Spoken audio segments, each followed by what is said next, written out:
Hello and welcome to CultureDex. My name is Nathan Ellingsworth, and today I'm joined by Tom Ryan Smith. Hey Tom, how you doing? Hey, good. Who are you? I've never met you before in any capacity.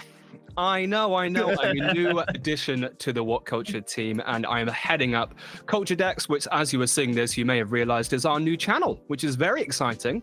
Here it is. Yeah. Ooh. We're going to be talking about everything to do with Pokemon, and we are both very, very excited to be setting off on this journey, especially in a time where there is just loads of Pokemon news. Yeah, it's wild. Pokemon, especially now we're ramping up into the 30th anniversary. That's oof. There's going to be a lot going on, and we are here ready for it. 100%. As a man who remembers buying Red and Blue when they came out, it is disgusting that we're getting to the 30th anniversary. But also, I remember all of it. Don't speak to me of the ancient texts. I was there when they were written. Do you ever find it weird that we weren't there for all of it, though? Like, there was that period in Japan where they just had it for a couple of years, and we're like, yeah, we were there. We were there. I do think about that every now and again. Like when people are like, is it 30 years? I'm like, it is in Japan. There was a little bit where they were like, they won't get it. We got it. We loved it. But anyway, today we're here to talk about one of the most recent Pokemon games, which is Pokemon Legends Z-A. And recently we have been privy to the first teaser trailers for the Mega Dimension DLC. We had a first trailer a couple of weeks ago at the time of recording this, and we just had the second one. Tom, you've watched them both? I have. Have you? Yeah, 100%. It'd be annoying if I hadn't. Let's go back to the first one first of all, which gave us some pretty cool reveals. It gave us a look at Mega Chimico, Mega Excalibur. Why is that hard to say? But it is. And also a brief glimpse at the spatial distortions and the hyperspace wild area zones. I've butchered that somewhere, but I'm pretty sure that's the lingo. What did you think of the first reveal, and what are you most excited about? To be honest, it was one of the mixed bags where it felt so Pokemon. Like, only Pokemon can make a DLC that seems so mysterious about an alternate dimension version of the main setting, and it all just, like, is about donuts. Yeah. It's such a Pokemon thing. It's like the sandwiches in Scarlet and Violet. I do love that aspect of it. And as much as I think the alternate Lumios city, which is Hyperspace Lumios, looks a bit bland, I can kind of see what they're going for, and the concept of finally getting to battle Pokemon of a level 100 and your Pokemon get to go over is really exciting. And it sort of reminds me of the DLC for Scarlet and Violet and the Blueberry Academy, where everything was just that little bit harder, a little bit more for those who know the meta, who know what are going on, rather than like an average fan. And it's kind of cool to see that now come into ZA in its whole own different way. Yeah, 100%. I've been, I smashed through Legends ZA for review anyway, but then I've just been hammering through ever since then, doing like the Infinite ZA Royale and training up some Pokemon for the ranked battles online. So I've got a team of like I've got some EV trained monsters at level 100. And the idea of me being able to use them in a way that is actually challenging is really fun. Yeah. We've never really had that before. When basically, even from the original games, once you had a level 100, unless you were playing online, you were kind of steamrolling everything. Yeah, exactly. Like, this is the first time where it could be a struggle. Like, I don't know how they're setting the levels for these Pokemon in Hyperspace Lumios. Like, obviously in the trailer, I think we see an Infernape that's like a level 170 or something like that. Is that randomized? Like, so it kind of goes always above your level? Or is that just something you'll come to it and they're a set thing? Because I love the concept that you're always going to face a Pokemon that's a higher level than you, just based off your team, because that would be awesome. That would bring a level of challenge that have we ever had that before, where a Pokemon game has, whenever you face something, it's like, hey, this is tougher than you, so you're going to have to put up a fight no matter what. Yeah, I don't think there's ever been one that was like guaranteed to be tougher than you, unless you were under-leveled. Yeah. So yeah, this is a position where even if you've got level 100 Pokemon, you're on the back foot. But we do know that you are going to be, as we said, sort of working with the new NPC in the trailer, who's working with Hoopa, and going to be knocking up some donuts, and I don't think it's entirely clear how the donuts work at the moment, but I think they have something to do with the hyperspace portal you go through and the sort of what you find, because we see them talk about basically different experiences that like you can go through and do this a couple of times. I don't know if it's actually like a roguelite or anything like that. I think it's more like, hey, just make some donuts. Maybe it's a set number of donuts, because we also saw the reveal of the sort of Kyogre and Groudon themed donuts. Ooh. So I think the donuts are basically going to be like the sweets in the Scarlet and Violet DLC, where it was like, here's this Latias sweet, go to this spot and use it, you know, that sort of thing. But also, yeah, when you start out, you're going to be going around and, as you say, going into these different portals, finding Infernape and who else did we see that were new ones in there, or returning ones in there, but there's quite a few interesting Pokemon. Loads of Mr. Mimes in one. Yeah, why? Don't get me started, Mr. Mime. It's fine. But yeah, I'm super excited for that. If there is any sort of element of maybe randomness or at least repeatability, I'm stoked and really excited to actually have some challenge. Other than that, we also saw, as we said, Mega Chimico and Mega Excalibur, one of many Pokemon presumably going to be revealed for this DLC. They really chose the Pokemon which are hardest to say. Yeah. Like the ones that I, as a dyslexic person who's just like Chimico, Excalibur, Zeraora, Zora. It's just such a fun thing. Yeah, but I know what they're called and I know what they are. I just sometimes have words that struggle. I know how to type it, and that's the most important thing. Yeah. But yeah. How did you think the new ones look, and do you have a favorite? Mega Excalibur. I love that sick sword on his back. That is so cool. And I forgot what the attack's called, where obviously it's a ranged attack, so he kind of falls forward and just goes sword back first through everything. That is a cool attack, and I'm so excited to use that in the world. And yeah, like, it's such a shame that we're getting these Pokemon now, and we've sort of played the main game already. I'd love to go back and take these Megas and go back to the start of the game and experience it kind of like that, because as much as the Megas in ZA Slap, I think these might be cooler, other than Weeping Bell. Weeping Bell is the boy. I really like them. What Mega Excalibur in particular reminds me of is this sort of recent thing they're doing with the Pokemon games, which I really, really respect. Like we've seen with Hydrapple and we've seen with Archaludon, where they take a Pokemon even from just like the previous generation and go, oh, actually, we've got a different idea for that, or we're going to mix it up. Because like both Hydrapple feels like and Diplin feel like a really smart evolution line, and like, oh, this is what we always wanted to do with Applin.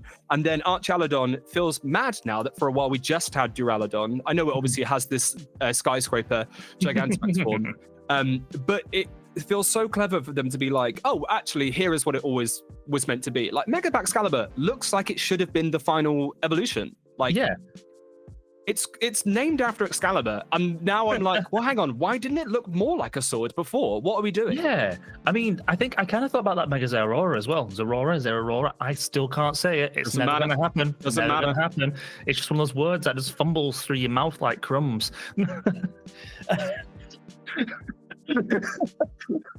And anyway, like, I love the Mega design. I think the color palette is incredible. I think it looks so much cooler than the original. Like, I look back at in the TCG, where it was the VMAX version of the card, and it looked such incredible artwork, and now I'm like, actually, that's not good. This is better. I want that on that card instead. Like this, I love Mega Zeraora. Like, I love it. I was never Pokemon I was interested in before. Now I'm all in.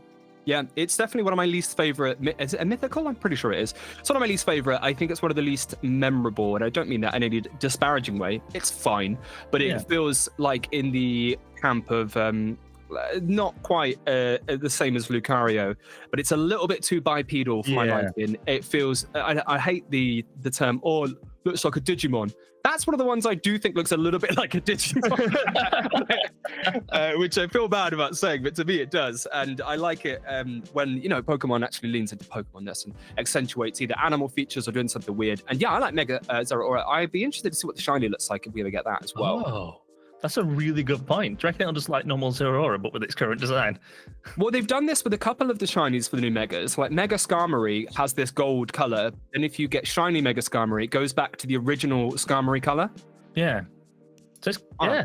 I don't like, because it took me ages to get that shiny, and then I was like, this isn't as cool as I wanted. You see the sparkling, like, oh wait, what? Mm-hmm. Yeah, it did. It genuinely, I was a bit confused first of all, but anyway, yeah, I think that'll be really interesting. Other than that, now. Oh, we have seen with Excalibur. Sorry, yeah, just getting comfy. We have seen with Excalibur. He is continuing a trend with some of the new Mega Evolution stones, where you're only going to be able to get the Excalibur-ite through ranked battles, online ranked battles as well, which we've seen at the moment with the Mega forms for Greninja, Delphox, and Chesnaught. How do you feel about that? I was not against it the first time we heard about this, like back in the day when they first revealed that those are the 3 starters. Now I hate it. I just don't think it's not very Pokemon, if that makes sense. It feels very sort of like forcing you to play the online in a game that predominantly in a franchise which doesn't have a heavy online presence. You look back at Arceus, that was a single player game. For the Legends series to be like, actually, no, we're going hard into multiplayer here and locking certain Pokemon behind it. It just feels wrong, I guess. I can't find the exact right word for it, but it just feels like in my soul it's wrong. And it's like trapping some really important, cool Pokemon that maybe down the line have a really good meta importance behind an online battle system. I don't like it. And wait, in one thought, you can't transfer Pokemon out of ZA though, can you? Not at the moment. In the future, it will have home connectivity, but you won't be able to send Pokemon from ZA to Scarlet and Violet, if I remember correctly. I think this counts as the start of the next generation. So, Legends ZA Pokemon, as far as I remember, can go to home and back or something or thereabouts, and Pokemon from previous generations can be sent to Legends ZA, but you won't be able to, even if it's not holding a Mega Stone, send it back Excalibur from ZA to Scarlet and Violet. If I remember correctly, if I've got that wrong, there'll be a pop-up somewhere here. Yeah, because if it's a case of if these Pokemon are only available to use in this game or in home, then I don't mind as much, because it's then less again about, because you know what people are like, they love bringing their Pokemon from home and bringing them to the new generation, or just having the whole living dex in their home account. If these Pokemon are just stuck in ZA and can't be put anywhere else, that's fine. But I think it just adds a layer of something that some people just aren't into multiplayer things and this new style of battling, this new 4-player chaos. It might just not be for some people, and they're losing out on Pokemon that are just absolutely sick. And it's a shame. And it's just a noise. That's the feeling inside. I don't disagree with you. I will say, originally they had it so if you were doing the ranked battles, obviously it goes from Z to A, Z being the lowest and A being the highest, and you had to get to maybe K to get the Greninjite.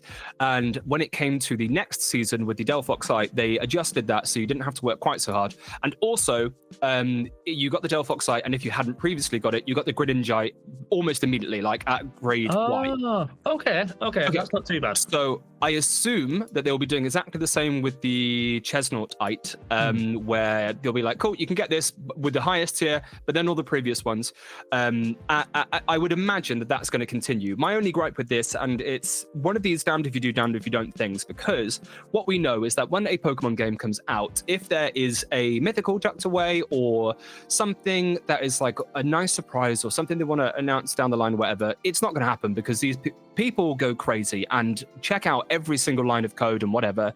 So what Pokemon have taken to doing now is both DLC and things like this Diancie update recently, and the Heterunt update for Scarlet and Violet, where it's go, all right, cool, here you go. Today, we've just done a little update and there's a new Pokemon in the game and you wouldn't have been able to find it before.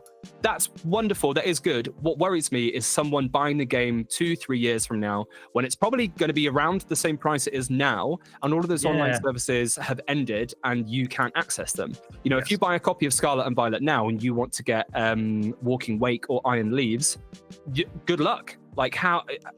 It's a really good point. I'd not even considered that. I wonder if there's some sort of... I'm surprised there's not a complete version, like down the line, like one that has the... I know we have the version which has the DLC packaged in, but maybe it sort of needs that version where it is just accessible in some capacity. Yeah, especially as we get into, I mean, there will be, when we come to Pokemon Champions, we get into like this sort of fresh bout of competitive Pokemon. At the moment, if you want to use an Urshifu, you have to have bought both, Pokemon Sword or Shield and the DLC and completed them. And it's one of these things where it's like, okay, you're asking a lot, and Urshifu is unfortunately like completely necessary. You absolutely have to have that. And what I hope that stuff like Pokemon Champions ushers in is something like a bit more of an approachability. And we know there's going to be rental Pokemon and stuff like this, and hopefully you can just go, cool, I want to rent that. Here's how I'd put the EVs. This is how I'd do that. But yeah, with stuff like this, I do feel a little bit of a shame where I'm just like, one day someone won't be able to get that. Things I don't mind too much about that, because I feel that's how Pokemon's always been. Like, if back in the day, if you hadn't played Gold or Silver and you jumped into Emerald, you weren't going to get some of those Pokemon that were in Gold and Silver. That's just sort of how it was. Or I guess Emerald in some capacity, if something extra was in there, like Rayquaza, you had to have bought that. So it just sort of, it tracks with the Pokemon thing. It's the putting it behind online that really annoys me. Like, because you were completely right. If the online server goes down in a few years, those Pokemon are either gone or Pokemon's now going to have to find a new way to get those into other games. And maybe Champions might have some sort of like season pass that allows you to unlock Pokemon as you go. So in that game, that's allowed to be blocked behind online because that game is predominantly online. Exactly, so I don't hate that. It's also one of these things, like when you think about it, it's difficult to sort of bemoan, because I remember 20 years ago going to a Toys R Us to get like a mystery gift, Jirachi and stuff like that. And I had a game store. Who else? There was like Deoxys, and maybe there was like a shiny Lugia, and I've got so many. I've got Pokemon older than grown adults I know, which sickens me. But but I do, and it's fine. I'm the cool guy with the old Pokemon, and it's one of these things where they do have to offer these things and these incentives. And considering that Legends Z-A has got all of this cool online stuff, I totally get why they want to incentivize that. Anyway, that's definitely enough chat about the online elements. Let's also talk about some of the previously announced things. Ooh. So we got a better look at Mega Raichu X and Y. I love them. They're my favorites. They are forever my favorites now. Like, if they are tied behind online, I don't know what I'll do. I might commit a crime.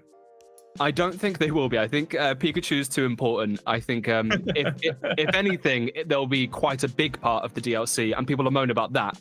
Yes, I'm intrigued to know how it factors in, how they're going to handle which one you get, because you won't be able to have both. No, I imagine you'll choose. Yes, I mean, it'll be interesting. You wait. We're moments away from getting Mega Charizard Z. Like, oh my god, it's so happening. We'd be fools. That I wonder. Like, I know we're not here to talk about the 30th anniversary game, but the resurgence of Mega and it being a big part of Champions, it being in this, it kind of feels maybe that they potentially will be in this too, because Pokemon does love Mega, the fans love Mega, and if you're going to announce a final Charizard to the XYZ collection, it would make sense to do it in the 30th anniversary for hype. But I guess for story purposes, it would make more sense to do it in ZA. But if I was Pokemon, I'd be like, I'm holding that back. I'm holding that back for a reveal trailer for the 30th anniversary before it comes out, because everyone's just going to be like, bang, I'm in. I tell you what, the next games, whatever they end up being, I really hope, because you're right, we've made a big song and dance out of Mega Evolution coming back now, and obviously everyone's absolutely loving it. I think Pokemon have realized that whilst they've cycled through sort of different mechanics, they're like, okay, Mega's the one that everyone loves, so we can maybe weave that into some games and bring it back. Whatever the next ones are, I hope, like with the Isle of Armor DLC, or different areas you can explore, I hope there's a Mega Island. I hope there's just a different area in the game. Oh, like in the anime. Yes, exactly. That'd be Gigantamax, wouldn't it? Yeah, I guess it would. Like the island where they're all pink.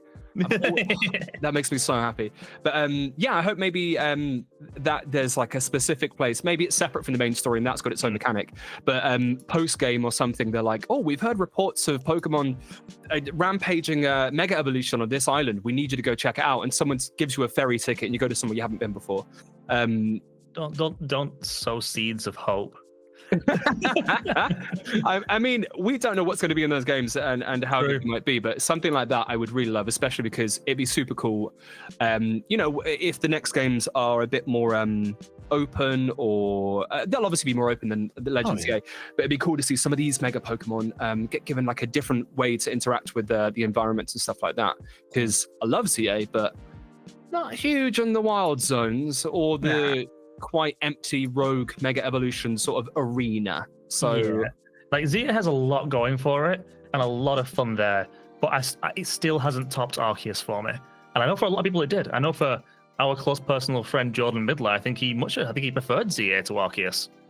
That's what he said. He said in his review an entry that betters Arceus in every way.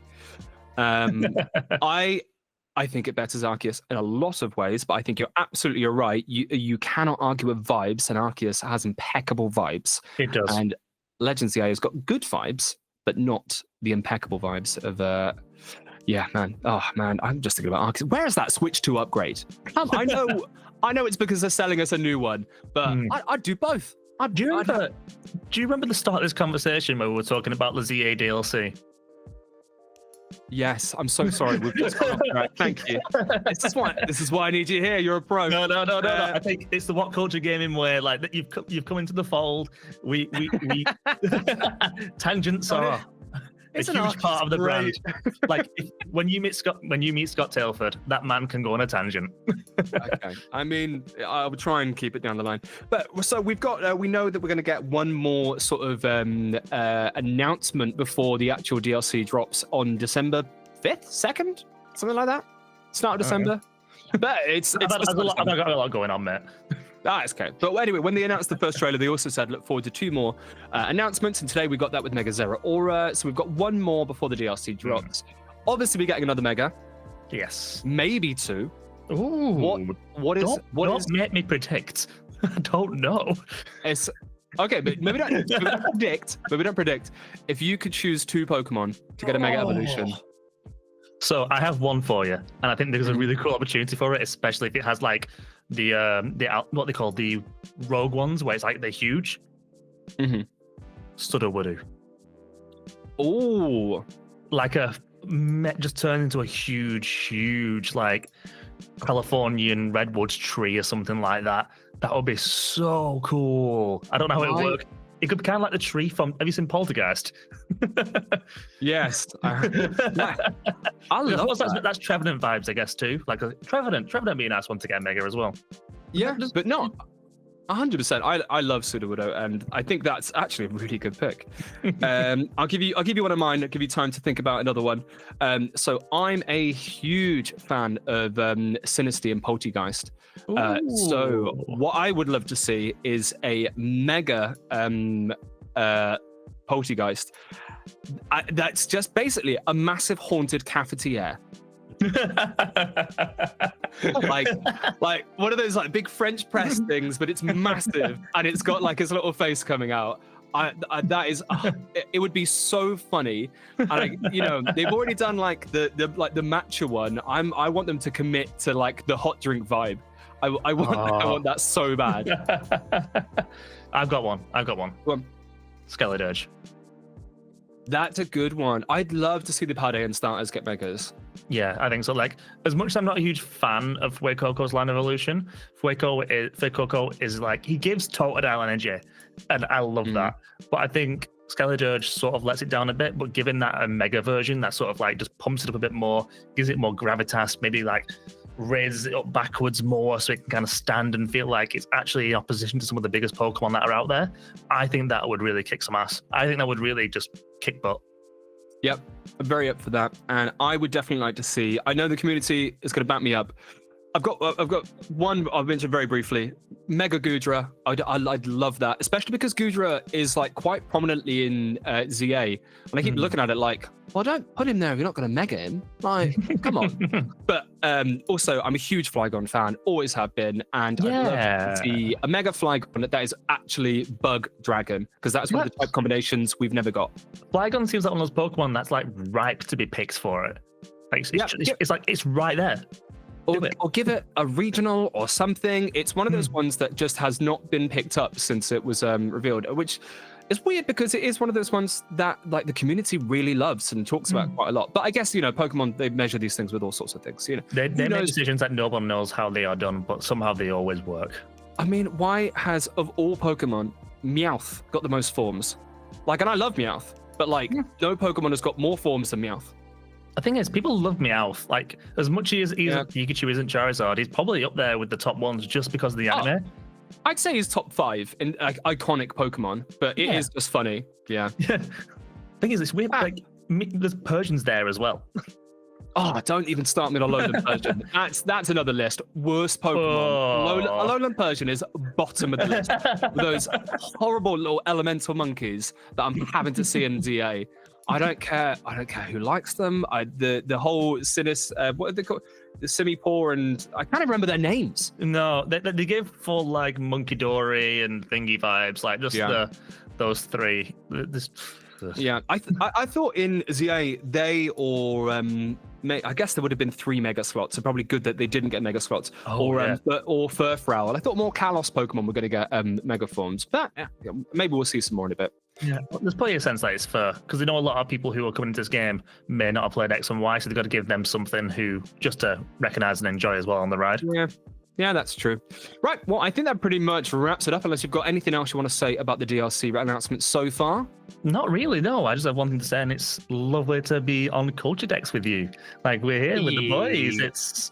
We've worked together before, and I'm so happy to work with you here. It's fantastic, and I'm so excited for this channel. I'm so excited for everything. We're going to do it. We're going to kick butt. I'm trying not to say certain words, because it's a Pokemon channel. Those naughty words. Those not here. Yeah, 100%. It's so lovely to be here. I'm very, very happy. And I'm also so happy to be just giving this to all of the Pokemon fans out there. I hope everyone watching is having a good time. Please do give us a subscribe. Tell your Poke pals, and look in the description for all of our socials. We are going to be blasting them with content over the next few weeks to make sure that everyone knows that we exist. So if you love Pokemon, if you enjoy this, please give us a like, a subscribe, and spread the word, and we'll be making loads of great videos for you. We'll see you next time, guys. Bye. Bye.